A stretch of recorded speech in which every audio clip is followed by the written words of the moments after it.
Everyone can see the screen? Oh, I guess I need to get you to all stand up and stretch, right? Is that what I need to do? Okay, everyone just stand up for 10 seconds. Stand up, stretch, wave your arms around, get energized, take a deep breath. Yep. Dance. Yeah, that's right. Okay. And then have a seat. Need to nudge you, make sure that you are awake. Okay, so today I'm not going to be talking about AI today. Might drop it into different parts of my presentation. But I've been asked in this presentation to talk about leadership in a global context. So how do you balance global corporate expectations with local innovation? And just very quickly, though, a little bit about myself before I kick off here. I think I need to be a little bit closer to the screen. Yeah, so I'm originally from Toronto, Canada. I've been based in Hong Kong for 30 years. And I have held many senior HR professional positions in regional and global roles, regional across APAC. In my regional roles, I was involved in helping Rockwell Automation, Juniper Networks, and Citrix Systems scale in India. Juniper, we started with 16 employees. When I left the company, we had about 1,800 to 2,000 employees in Bangalore. I've been to 12 cities in India. That's how much time I've spent in India. Actually, if you add up all my business trips in India, I've spent more than a year in India during my career. So I left corporate to set up my own executive coaching and consulting practice about a year ago. And I'm a heavy user of AI note-taking, sentiment analysis, client workflows to follow up on clients. And also, in my spare time, I'm completing a doctorate of business administration in the efficacy of virtual versus in-person coaching. I'm married with 4 kids, including triplets.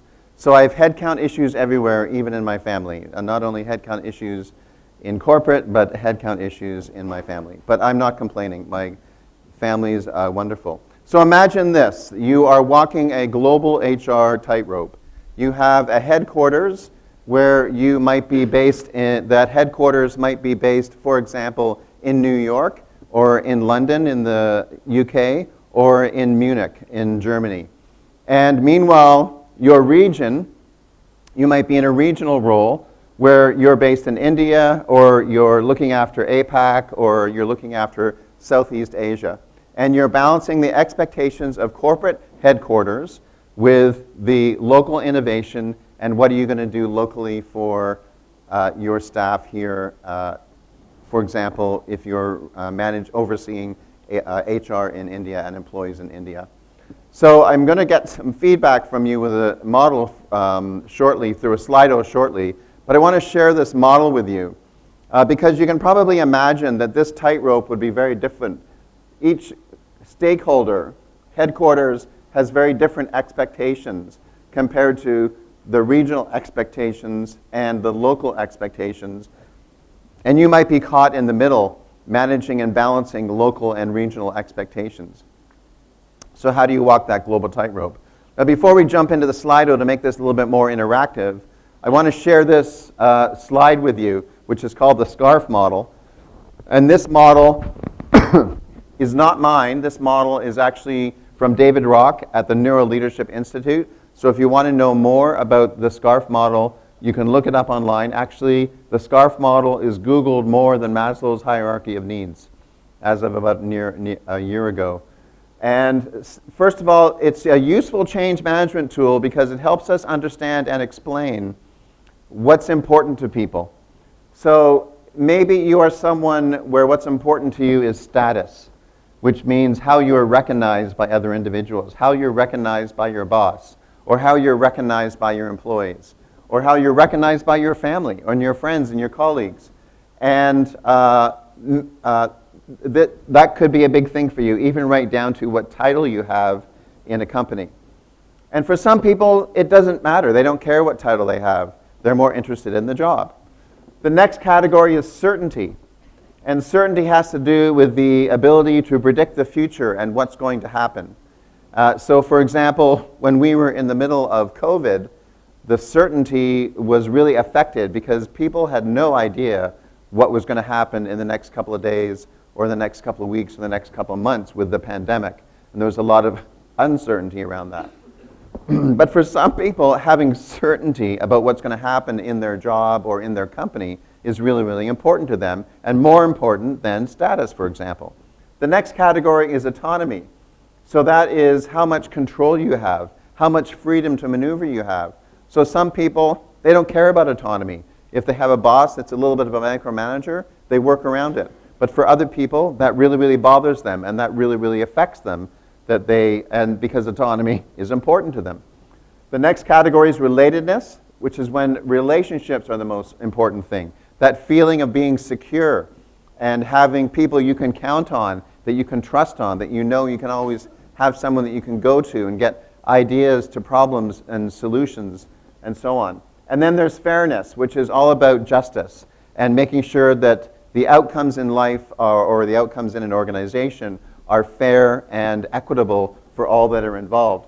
So we're going to use this model to compare the expectations of corporate versus local offices. And we're now going to jump into our Slido, so you can pull out your mobile phones. So now you can be on your mobile phones and no one's going to judge you. So pull out your mobile phones. You can scan this QR code here, or you can go to slido.com and enter that number and jump into the survey. And we will start our first question. So let's just have a look here. The first question is, which role do you identify with? Are you in the corporate HQ role? Are you in a regional office? Are you out there in the field? Are you a fresher university student? So I added that category in. You probably saw me secretly adding it in at the last few minutes, the people at the back table there, because I noticed a lot of blue jackets, and I thought, okay, we've got a lot of university students in the office in the room here. So corporate HQ, we don't have anybody here from corporate HQ. They're in the other room presenting, perhaps. We have 12% from a regional office. So those are in the situation, they're walking the tightrope, okay? And then we have 90% who are freshers or your university students. So for those 90%, what you want to be thinking about is this tension between corporate headquarters and regional or local offices and how to balance that. So the next question is, which category, or in your experience of the following, what is the biggest issue you have with corporate expectations? And if for the 90% or 88% of you who are university graduates, just take a guess at what you think would be the biggest issue. Is it too much reporting and bureaucracy? Is it one-size-fits-all strategies? Is it unrealistic or uninformed corporate targets? Is it ignoring local compliance and legal realities?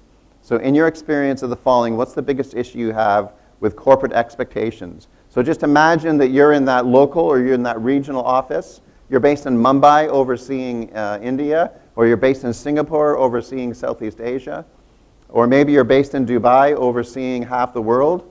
What are the biggest issues you have with corporate expectations?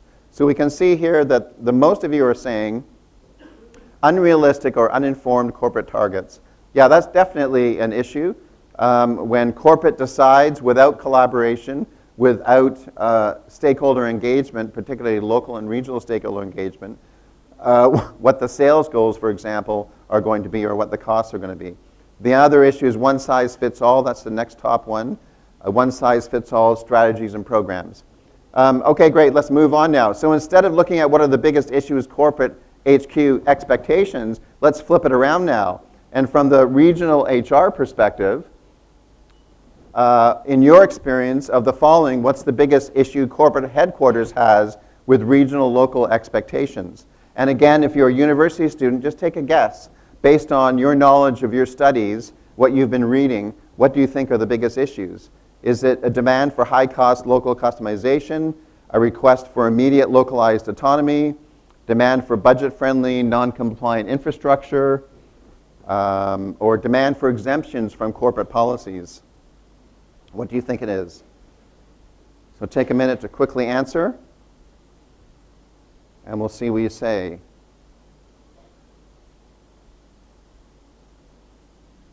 So far 60% of you are saying a demand for budget-friendly but non-compliant infrastructure. and the rest are saying demand for high-cost local customization. So which one of these do you think is actually the biggest risk to the organization? What's the biggest issue corporate HQ has with regional local expectations? And which one of these is the biggest risk to the organization? Well, I can tell you probably the biggest risk to the organization is ignoring local compliance legal realities. So in my role as regional HR, I encountered a lot of situations, because in Rockwell and Juniper and Citrix systems, we did a lot of acquisitions and we did a lot of divestitures. That was a time during Rockwell they divested almost everything in the organization and just focused on factory automation. And Citrix was making acquisitions. Juniper was on a rampage.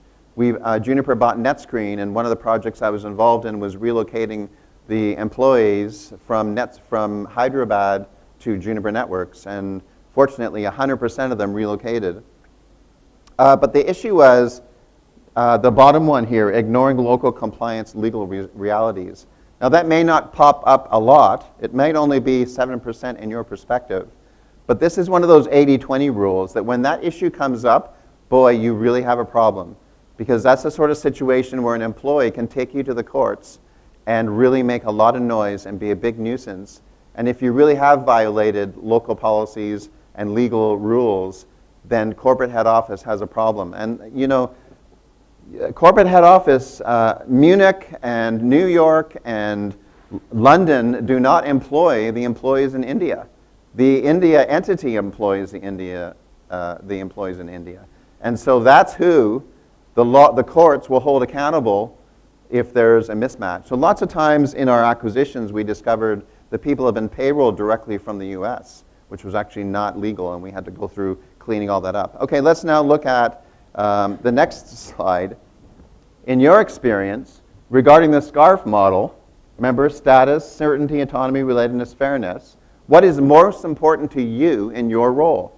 So in your local role, regional role, corporate HQ role, of which none are in the room, we'll ask them later in the other session, or for you just as a university student, what's most important to you? Certainty, status, fairness, relatedness, autonomy, what's most important?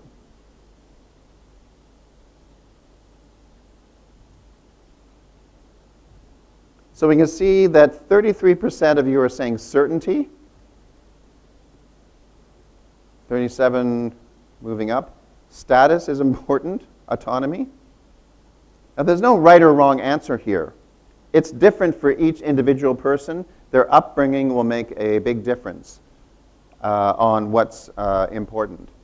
So this is interesting. Now what I want to do is I want to look at this from corporate headquarters. So regarding the SCARF model, what do you think is most important to your corporate headquarters?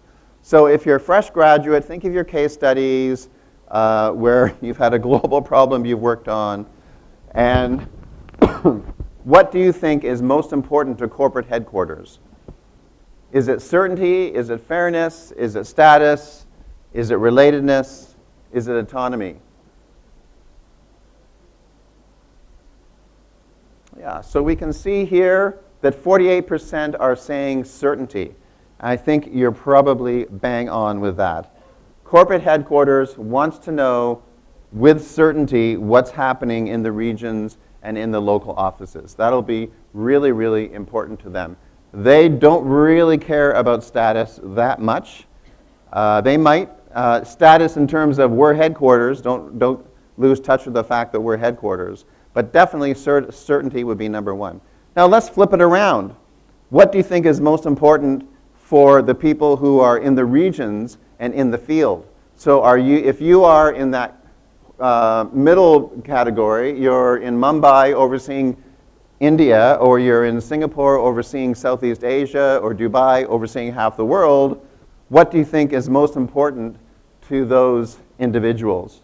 Or if you're if you're actually out in the field in the local offices, you're in that Bangalore Engineering Center working as an engineer, surviving, coping with AI, and making good inroads with your career, what do you think is most important? Interesting. So your 62% of you are saying that what's most important is status, that you want that sense of value, competence, and recognition from others, and 21% are saying freedom to get things done. So that's very, very interesting. I would have actually thought that autonomy would be higher, because for me, my experience is that people want autonomy, they want freedom to maneuver, and they often feel constrained by what's happening at the corporate HR level. So this is really, really interesting that status is important. And I guess how you would rationalize that is you want, excuse me, you would want status as a local or regional office that you're recognized by corporate headquarters as adding value and being a value creator. So that's how that would probably fit in and get interpreted. So the summary of the core corporate HQ demands. So this is just kind of, these are the issues on the left that you've seen in the Slido. And this is how from, excuse me, corporate's perspective, they are a problem for regional local. So excessive reporting and bureaucracy drains time, reduces productivity, burns out teams. One-size-fits-all strategies leads to poor execution, low local engagement, people don't understand it. Unrealistic or uninformed sales targets, ignores market realities and risks setting up the regions or the offices to fail. Rigid centralized decision-making creates bottlenecks and kills agility. And ignoring local and compliance or legal realities risks violations, fines, or local legal action. So then if we look at the other set, the summary of the core local demands, excuse me, you have local high costs with local customization, so that's what corporate would say. Autonomy, independence, you have inconsistency and loss of brand control. You have to think of it in terms of, I don't really want to call them the brand police because that's kind of a fixed mindset concept, but to get the concept across, the brand police probably live in corporate and they really want to make sure that the brand is reinforced properly. And non-standard office space risks security, compliance issues. That's really a local issue. You may not have occupational health and safety issues in your local market.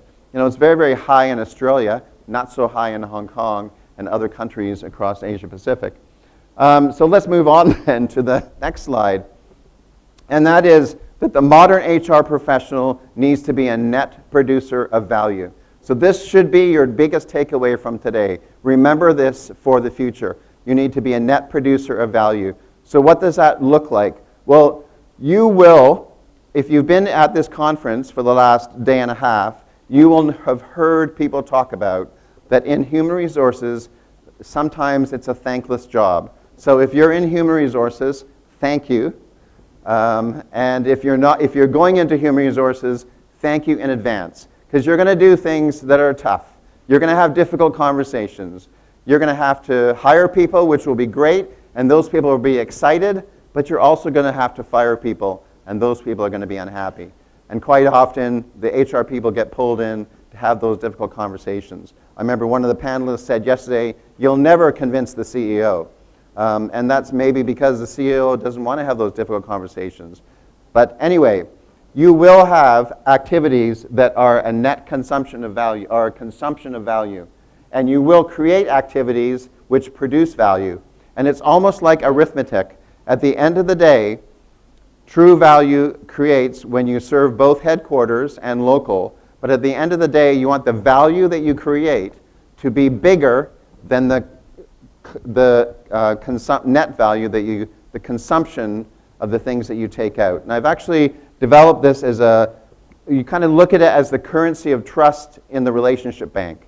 You want to put trust into the relationship bank all the time, into your headquarters relationship bank and into your regional relationship bank, so that when you do have to have those difficult conversations, you have trust you can rely on, you have relationships you can rely on in order to get things done.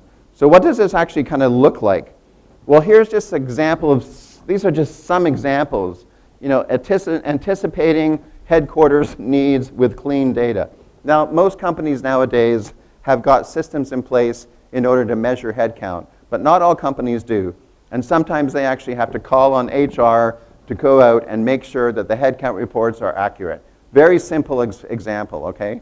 But if that data is not clean, then corporate comes back and says, well, these numbers don't make sense. We haven't authorized any hires, and yet you're reporting 10 numbers more than last month. What's going on, okay? So that's a withdrawal from the value bank account, not a deposit. If it's clean data that makes sense and it's logical, it's a deposit. So explaining the why behind a global mandate, deposit on both sides. Escalating solutions, not problems, a deposit on the headquarters side. Blindly pushing a global mandate that doesn't fit, withdrawal on the local side. So you can see that you have these things that add up and these things that subtract, because you will be involved in activities that create subtraction from the value. At the end of the day, you want to make sure that you are a positive net consumer, positive net producer of value. So what do they actually want?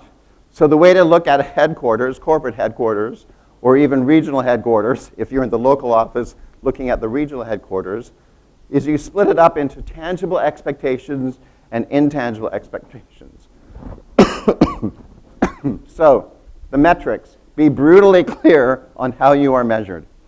The last session, we heard a great talk from a gentleman from Rotary International who talked about mixed up expectations and the disconnect with expectations between managers and employees. The same thing can be true between regional offices, local offices, and corporate headquarters. So you need to be brutally clear on how you're measured. If you don't know how you're going to be graded, how you're going to be measured, then you cannot win the game. But you also need to understand the intangible expectations, the why. And that is, you need to understand the culture. You need to understand the values of the organization. And you need to understand the brand and what makes sense behind the brand. And even though a process that works in Germany might feel rigid in India or in another country, the value behind it is still about quality or compliance, for example. And from headquarters perspective, that'll be non-negotiable. So what you need to figure out is, how are you going to achieve that quality or compliance in your own local way? Now, so that's decoding the headquarters mandate. How do you decode the local mandate? How do you innovate locally? So there are some things that you can standardize. So you can standardize the company's core values, the company's brand, aspects of compliance, financial reporting. Usually financial reporting is the first thing that gets standardized because people want to know the profit and loss. And things like your leadership competency framework, that could be standardized. But these are just examples, okay? The top 3 or 4 on the left are pretty standard. Competency framework might get adjusted locally. Meanwhile, what you can customize locally are obviously the benefits, because each market's different. And some markets, for example, offer medical insurance, and some markets do not because you have public health care. You can customize recognition. You can customize delivery of your training programs. You can customize DEI. You can customize how you communicate expectations, and you can customize the methods of deployment of the expectations of corporate HQ. And then there will be an overlap, and the overlap is where the magic happens.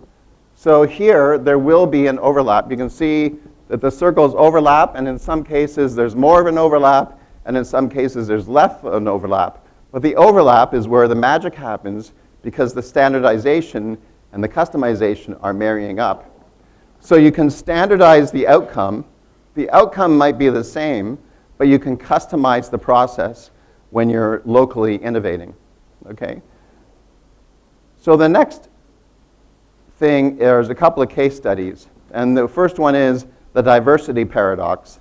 So when I worked in one of those companies I quoted earlier, they recognized in the United States that they actually had a diversity problem with female hires. And they decided to set a global goal around hiring females, and it was one of their first steps into diversity.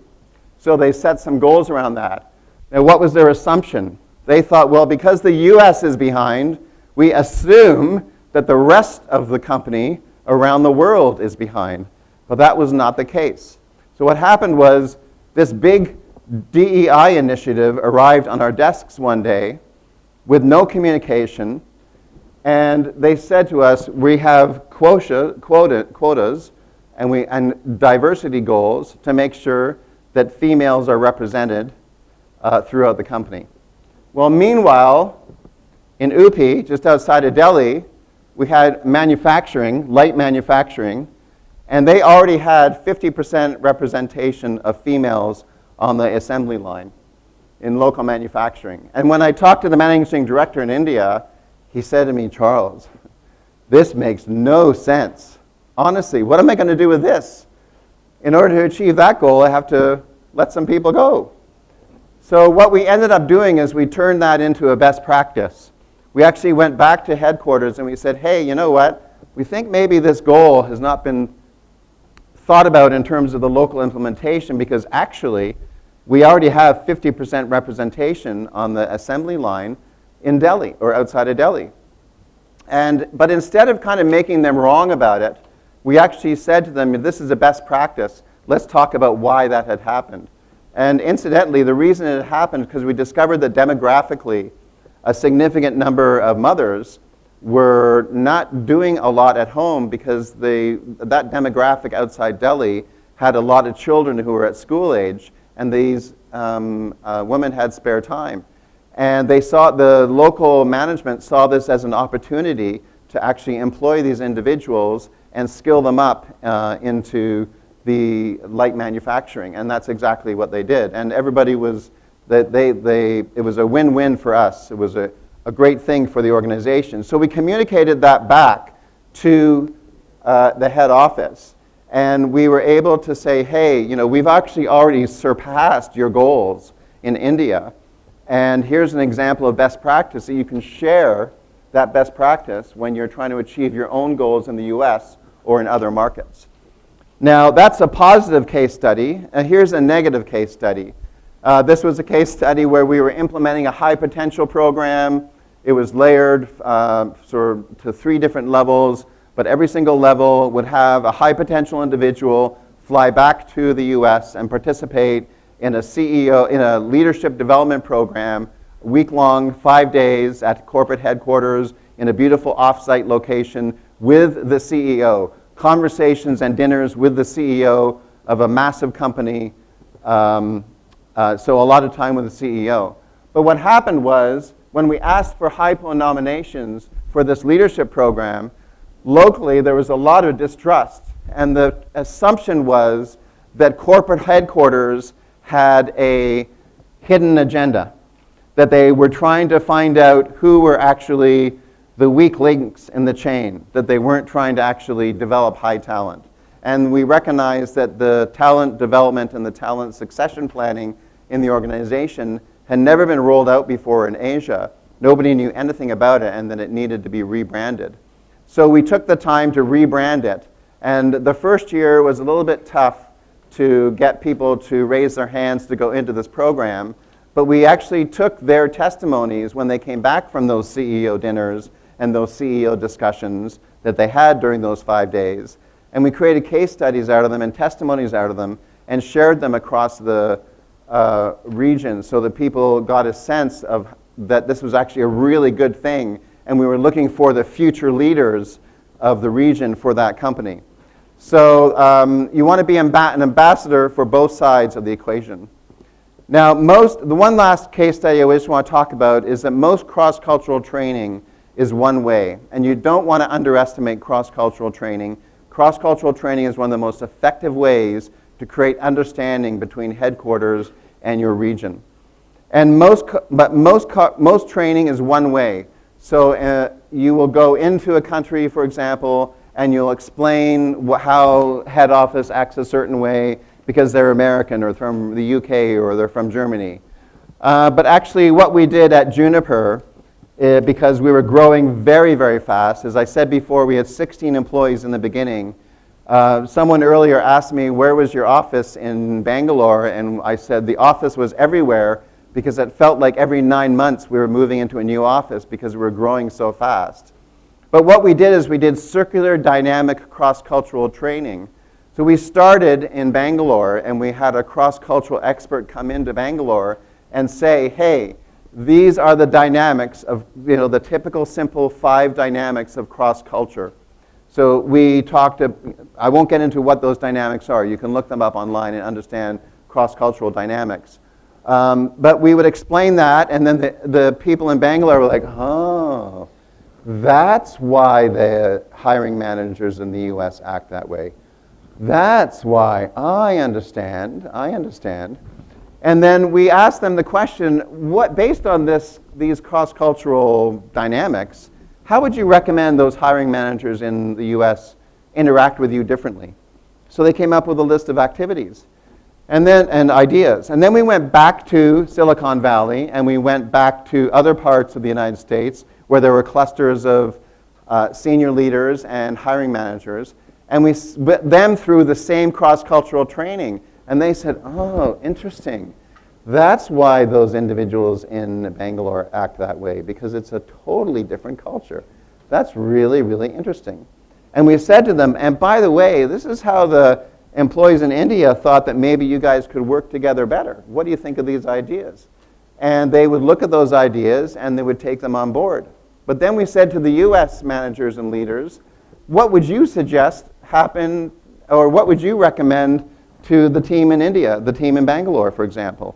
How would you build on this list of ideas? And so they came up with their own ideas, and that same consultant went back into Bangalore a couple months later, met with the same people and said, okay, you said this, they accepted those ideas, are you noticing if that's happened? And by the way, they also gave you a set of ideas, do you think you can take these on board?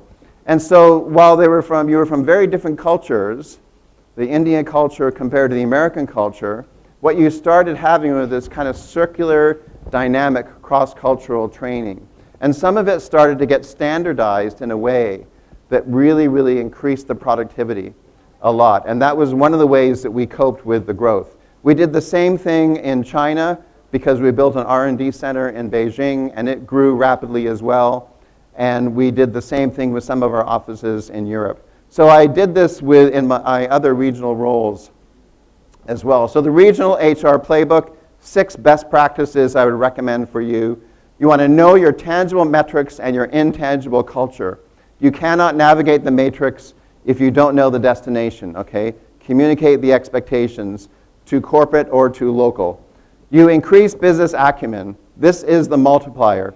Train your local HR teams to understand the business, learn what it is, learn the business that you're in when you finally are in a business if you're a university student. And understand and learn how to speak profit and loss, the P&L. Research by the Conference Board shows that this is the single biggest multiplier for HR value. An HR business partner who connects talent gaps to revenue is a strategic business partner who creates value. Circular dynamic cross-cultural training, I've just talked about that. So create that ongoing dialogue. It's not a one-off. Have it be an ongoing training that takes place. And be an ambassador. Don't be a post office that drops off a communication. Your job is to translate the intent and the expectations from both sides, and then appropriately advocate for the regions or the local offices, needs to headquarters, and vice versa. And you champion global strategy to the region. It's a standard global strategy, but you can champion it in a customized, communicated way. And the golden rule of escalation is never escalate a problem without a proposed solution. Always go with a problem that has 2 or 3 solutions. And that actually not just applies to corporate headquarters, that is a very good manager rule. So for those of you who are in the blue jackets, when you start working and you encounter problems and you go to your manager with a problem, make sure that you're going to your manager with 3 possible solutions, and one of those solutions is what you would recommend. And that's the fastest way to create value. And then you want to mutually share best practices and especially trends on the horizon. So the last 2 slides here is back to our Slido, the call to action. Which one of these ideas resonates with you the most? What's your biggest takeaway from today? And then we'll be wrapped up in the next couple of minutes. So what's your biggest takeaway from today? Being a net producer of value, have an ambassador mindset, understanding SCARF and how corporate HQs and local pressures are different, the importance of business acumen as a multiplier for HR. What's your biggest takeaway?